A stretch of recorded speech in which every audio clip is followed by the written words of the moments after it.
Hello everybody, today we are going to be looking at the second Friday the 13th. Really fast, thanks for all the support I got on my first video. So, yeah, thanks. So for this first opening scene, it's supposed to take place 3 months after the first one, and it sees the main girl, and then, the main girl in the first one just got killed off. Also, I'm pretty sure in this opening scene, it's the first ever time that you realize that Jason is the killer. And he looks really cool in this one. He's probably like 16 to 17 in this one. Oh, did you want another long credit scene with a really good soundtrack? Well, you're in luck. So in this scene, it automatically shows you one of the best parts of this movie already. The characters. The characters are so lovable in this one. But anyways, they need to call someone or something, I guess. And then their truck gets towed, and then they have to follow the towed truck. And then they ended up meeting their friend, and it was all just prank from their friend. But there is one thing that I love about this, and Ralph returns! I love him! So this next scene, the main girl pulls up, and it's kind of just a little filler scene with all of them.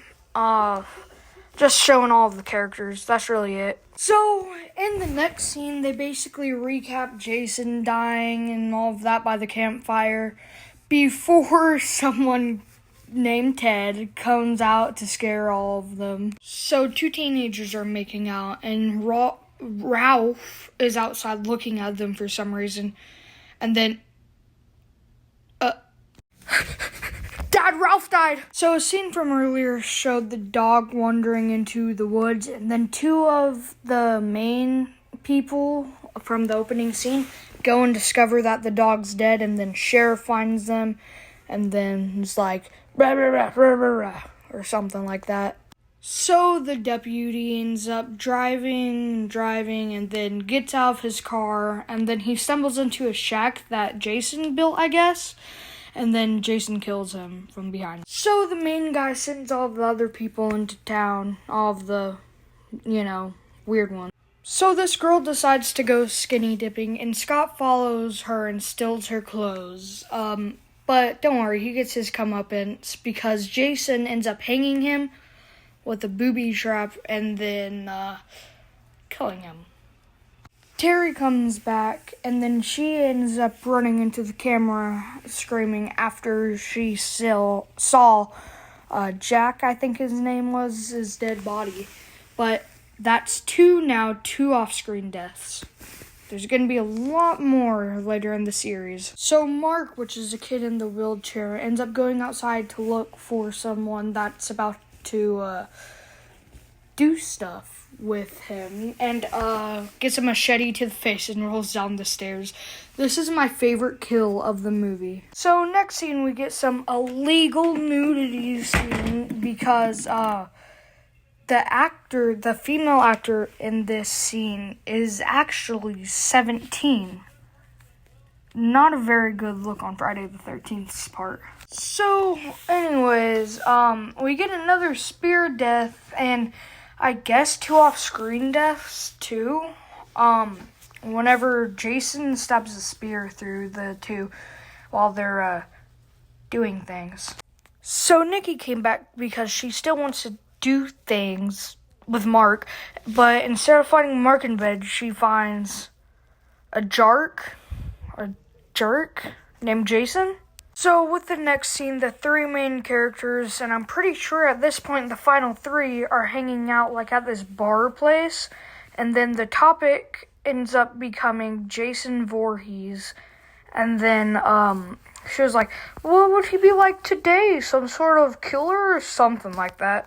So the 2 main characters go back, but Ted stays, which means Ted is the first character to survive these movies and not get killed as soon as the next one is released. So add Ted into your Friday the 13th movie timeline where they bring all of the characters that survived back. So the main girl goes around looking for something in the light without the lights on for a little bit. And then Jason pops out. And from what I remember, she just like goes up to the corner or whatever. And the last boy standing goes and tries to fight Jason. And she just stands there while the guy just gets chopped up in front of her. Alright, are y'all ready for the chase scene again? So she runs to her car, but oh no, it's not working. It's almost like this is the first ever time this has ever happened in a Friday the 13th movie. But literally, it is the first one in this one. So later, the final girl uses a chainsaw against Jason. Like, heck yeah. So eventually, they run into the little shed from earlier. And, whenever she's in the room, this one room, right? She finds Pamela Voorhees' sweater and all that. And she puts it on, and she pretends to be Pamela Voorhees. So, turns out that one guy survived, and he went back or whatever. And then they put a machete through Jason.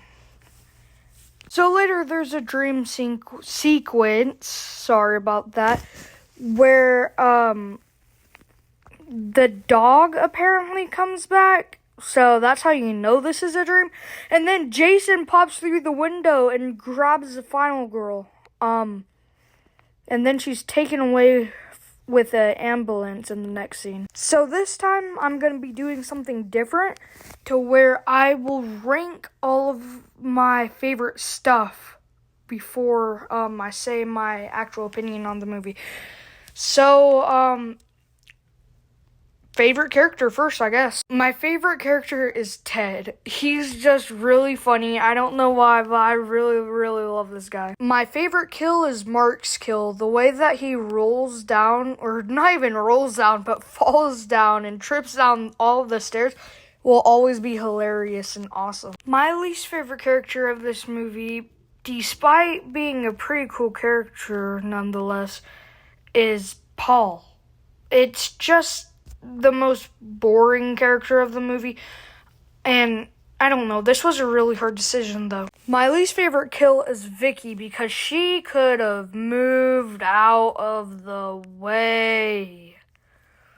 But there is another kill that I forgot happens, but I don't know where at. And I forget, but I'm pretty sure that might be my least favorite. But this one annoys me, which is why I'm putting it here for now. Anyways, Friday the 13th 2 is an easy 8 out of 10.